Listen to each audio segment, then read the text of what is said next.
اب وہ چند مناظرے آپ کی خدمت بیان کروں اور اس کے بعد پھر موضوع کو میں تھوڑا سا تبدیل کروں. یحییٰ ابن اسلم کے ساتھ کچھ اور ملاقاتیں ہوئی. یحییٰ ابن اسلم بہت بوڑھا آدمی اور امام بہت چھوٹے، یعنی سمجھ لیجئے کہ وہ 70-80 برس کا ہے اور امام 7-8 برس کے، اتنا فرق.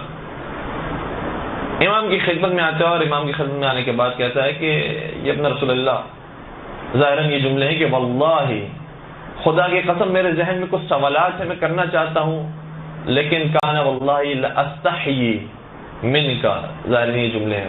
کہتا ہے کہ لیکن مجھے شرم آتی ہے کہ میں آپ سے کیسے سوالات کروں. یعنی یہ کہنا چاہ رہا ہے کہ میں اتنا بڑا عالم دین، اتنا بڑا صاحب منصب، اور آپ اتنی چھوٹی عمر کی، آپ سے میں کیسے سوال کروں، مجھے یہ سوال کرنے میں شرم آ رہی ہے. امام نے ارشاد فرمایا کہ کیا میں تیرے سوال کا خود ہی اظہار کر دوں؟ کہا کہ آپ بتا سکتے ہیں کہ میرے ذہن میں کیا سوال ہے. امام نے ارشاد فرمایا تسألنی عن الامام، تو سوال کرنا چاہتا ہے کہ امام کون ہے. کہنے لگا ہوا ھذا، واقعا میرا یہی سوال ہے کہ اس زمانے کا امام کون ہے. فرمانے لگے انا ہوا، میں ہی تو وہ امام ہوں.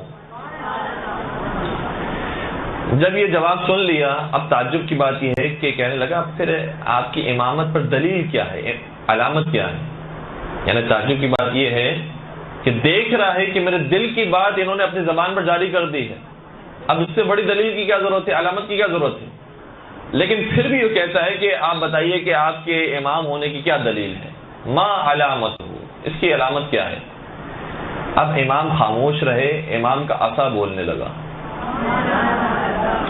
اور امام کے عصا سے آواز آئی ان مولایا امام هذه الزمان، یہ هذا الزمان، یاد رکھ جو میرا مولا اور آقا ہے وہ اس زمانے کا امام ہے اور وہ حجت خدا ہے.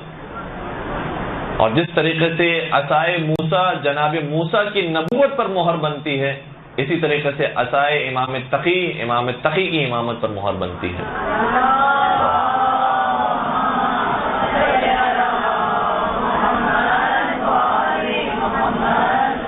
پھر ایک اور گفتگو ہے جو یحییٰ ابن اسلم اور امام کے درمیان ہوئی ہے، اور اس گفتگو کے بعد ہم ایک تھوڑے سے نئے موضوع کی طرف جائیں گے.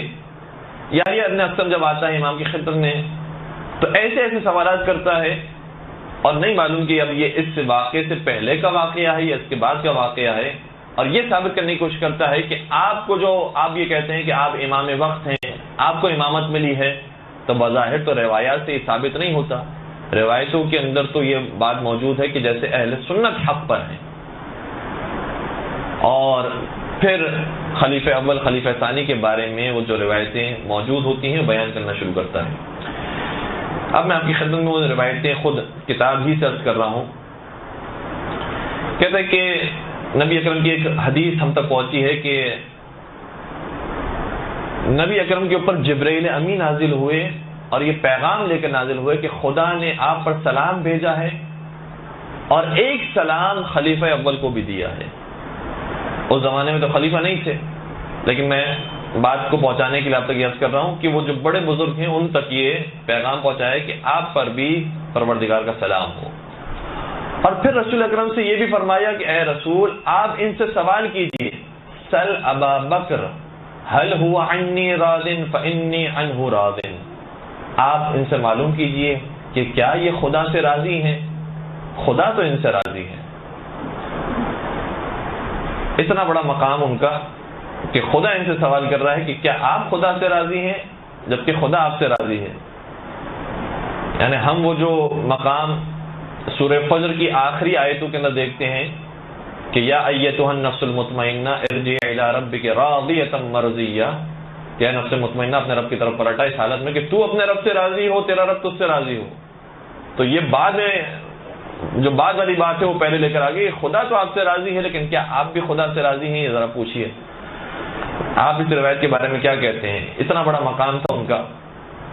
تو سب سے پہلی بات امام نے واضح کی کہ دیکھو کوئی بھی روایت ہم ایسی دیکھتے ہیں تو سب سے پہلے اسے قرآن کریم کے سامنے رکھتے ہیں. اگر قرآن کریم کے مطابق ہوتی ہے تو اسے قبول کرتے ہیں، ورنہ اسے دیوار پر مارتے ہیں، ورنہ اسے قبول نہیں کرتے. اور جو سنت متواترہ ہے جس کو آپ بھی مانتے ہیں ہم بھی مانتے ہیں متفقون علیہ ہے، اس پر رہ کر ہم گفتگو کرتے ہیں. اگر اس کے مطابق کوئی روایت ہوتی ہے تو اسے مانتے ہیں ورنہ قبول نہیں کرتے. اب دیکھیں اس اصول کو کیسے استعمال کیا ہے امام نے، اس میں ذرا ملاحظہ فرمائیے گا. اور پھر امام نے یہ حدیث بیان کی جو صحیح بخاری کی بھی شاید سب سے پہلی حدیث ہے کہ نبی اکرم نے ارشاد فرمایا تھا اپنے وقت آخر کہ میرے جانے کے بعد جھوٹی حدیثیں گھڑنے والے لوگ بہت بڑھ جائیں گے، میرے نام سے جھوٹی روایتیں منسوب کریں گے. فمن کذب علی متعمدا فلیتبوأ مقعدہ من النار. یاد رکھے جس نے میری نسبت سے کوئی جھوٹی حدیث گھڑی تو اس کا ٹھکانہ جہنم میں ہوگا، چاہے وہ کتنا ہی معتبر شخص ہو، کتنا ہی ظاہری طور پر پاک و پاکیزہ ہو، اس کا ٹھکانہ جہنم میں ہوگا جس نے میری طرف سے کوئی جھوٹی حدیث کو گھڑا ہے. امام نے اس سوال کو سننے کے بعد قرآن کریم کی ایک آیت پیش کی. کہ قرآن کریم یہ کہہ رہا ہے، خدا خود قرآن کریم میں کہہ رہا ہے کہ نحن اقرب الیہ من حبل الورید. ہم تمہاری شہرت سے زیادہ نزدیک ہیں اور تمہارے حالات کو تم سے زیادہ جانتے ہیں. وہ خدا جو ہماری شہرت سے نزدیک اور ہمارے حالات سے زیادہ جانتا ہو، وہ خدا پوچھے گا رسول اکرم کے ذریعے کہ اسے معلوم کرو کہ کیا یہ ہم سے راضی ہیں یا راضی نہیں ہیں. وہ خدا تو پہلے ہی جانتا ہے. بندے کا معاملہ ہے کہ بندہ اس سے راضی ہے راضی نہیں ہے. تو شاید بظاہر روایت کے اندر الفاظ مختلف ہونے چاہیے، لیکن آپ تک جو روایت پہنچی ہے وہ نادرست ہے. اچھا، اس مناظرے کے اندر کچھ اور جملے بھی ہیں جو بڑے خوبصورت ہیں. امام نے بہت تحمل کے ساتھ ان روایتوں کو سنا ہے اور جواب دیا ہے. کہیں کسی موقع پر یہ نہیں کہا کہ کیسے ممکن ہے کہ تم نے ایک جھوٹی روایت کو فضائل کے اندر بیان کر دیا، اور کبھی یہ نہیں کہا کہ میں انہیں نہیں مانتا ہوں، ہمارا یہ عقیدہ نہیں ہے. بلکہ بعض جگہوں پر اس واقعے کے اندر کہا ہے کہ صحیح ہے، ہماری نظر میں بھی پہلے کا بہت احترام ہے، دوسرے کا بہت احترام ہے. یہ بار بار کہہ کر انہیں جوابات دیے تاکہ وہ علمی طور پر قائل ہو سکیں، دلیل سے قائل ہو سکیں کہ جن روایتوں کو آپ مان کر ان کو یہ ثابت کر رہے ہیں کہ وہ بڑے محترم تھے، وہ روایتیں ہی صحیح نہیں ہیں. پھر انہوں نے کہا کہ